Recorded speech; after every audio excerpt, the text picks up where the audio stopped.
व सबस्क्राईब करा आणि बेल आयकॉनला क्लिक करा। श्री दत्त शेतकरी विकास पॅनलकडून संवाद दौऱ्यास सुरुवात।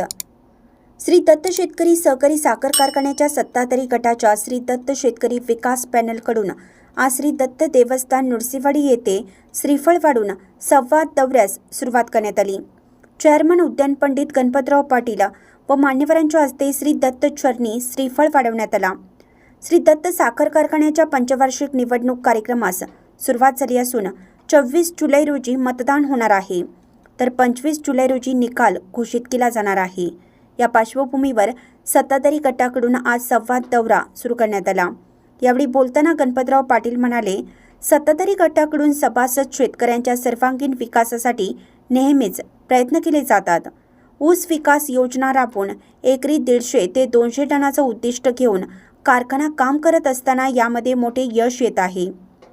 कारखाना कार्यक्षेत्र आणि इतर जिल्ह्यातही सुमारे 8500 एकरावर क्षारपण मुक्तीचं काम झालं असून 3500 एकरावर प्रत्यक्ष उत्पादनास सुरुवात झाली आहे।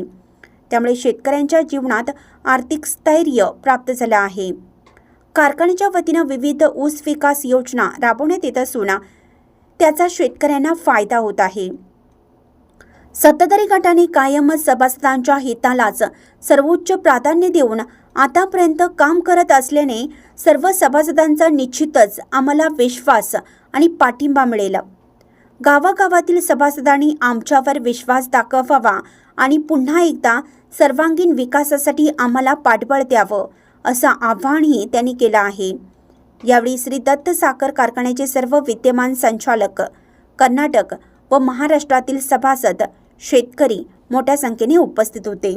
आमच्या पॅनलचा प्रचार उद्यापासून सुरू होणार आहे। प्रत्येक सभासदांना आमची भूमिका आणि कारखाना कसं चालला हे सगळ्यांना समजून देऊन सर्वांनी आम्हाला मतं देऊन आम्हाला निवडून द्यावं एवढे आव्हान करण्याच्या दिशेने आम्ही उद्यापासून करणार आहे। नमस्कार।